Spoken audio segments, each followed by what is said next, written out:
እግዚአብሔር ያሳደገኝ ከልጅነቴ ዘመን ጀምሮ በሰልፍ ነው። ሰልፉ ደግሞ በዚህ የተነሳ ነው።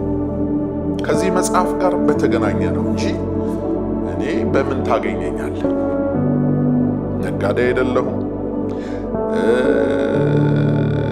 ዘፋኝ አይደለሁም፣ ወይ ደግሞ በሌላ ሙያ ውስጥ ከሌሎች ሰዎች ጋር መገናኝ ሰው አይደለሁም። እኔ ይሄንን ነው ማገለግለው ማለት ነው። ይሄን አስመልክቶ ግን በብዙ ሰልፍ ውስጥ መጥቻለሁ።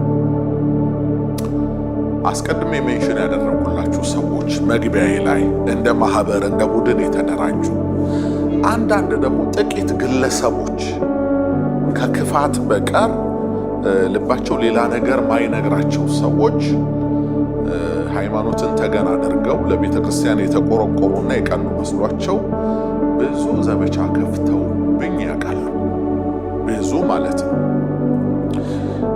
እስኪ ኢትዮጵያ ውስጥ የትኛው ሰው ትዝ ይላችኋል እሱን ለማጥቃት 5 እና 6 መጽሐፎች የተጻፉበት በአድራሻው? መጽሔት አላልኩኝም፣ መጽሐፍ፣ ትልልቅ ቮሊዩም ያላቸው መጽሐፎች በጋሻውን አጥፉልን፣ በጋሻውን አስቆሙልን ተብሎ ተከፍሏቸው ጸሐፊው ቁጭ ብለው መግቢያ፣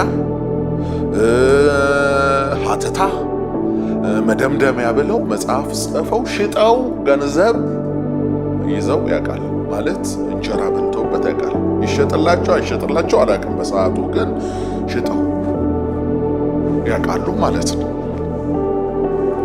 ከ10 ከ15 ዓመት በፊት የሆነው ነው መነግራችሁ ማለት ነው። አሁንም አለ፣ አንዳንድ ሙከራዎች አሉ ማለት ነው። መጽሔቶች ደግሞ ያኔ ይወጡ ነበር፣ ቅዳሜና እሑድ ታስታውሳላችሁ አይደል? የመዝናኛ የስፖርት መጽሔቶች። እነዛ መጽሔቶች ሲወጡ ቢያንስ 2 ወይ 3 መጽሔት ላይ እኔ ያለው ከፊት ለፊት ጉብ ብዬ ማለት ነው። ባደረኩትም ባላደረኩትም ነገር አለው በቃ እዛ ላይ ማለት ነው። ካላጠፋናቸው ብለው እነዚህን እናጥፋቸው። ምክንያቱም እኛ ማህበር የለንም። እግዚአብሔር ያገናኘን ጓደኛሞች ነን። ማህበር ስለሌለን ይሄ ማህበር ብለው ስሙን ማጥፋት አይችሉም። ስለዚህ መሪው በጋሻው ነው። በጋሻው ሞተሩን ከመታ ነው ይፈራረሳል ብለው አስበው ማለት ነው።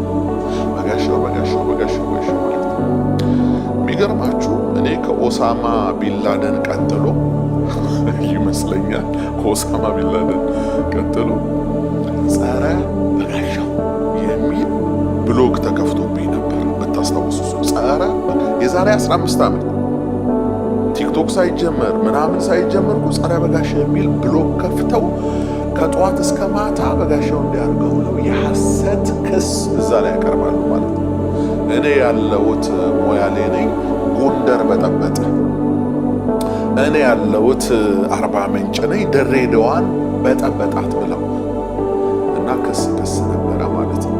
እና በዛ ሁሉ አለፍኩ እና እግዚአብሔር ከሳሾችን ደግሞ እየቀጣ እየጠረጋቸው ህሊናቸው ተበጥብጦ ሰላም አጥተው እረፍት አጥተው እኔ ማልድላቸዋለሁ።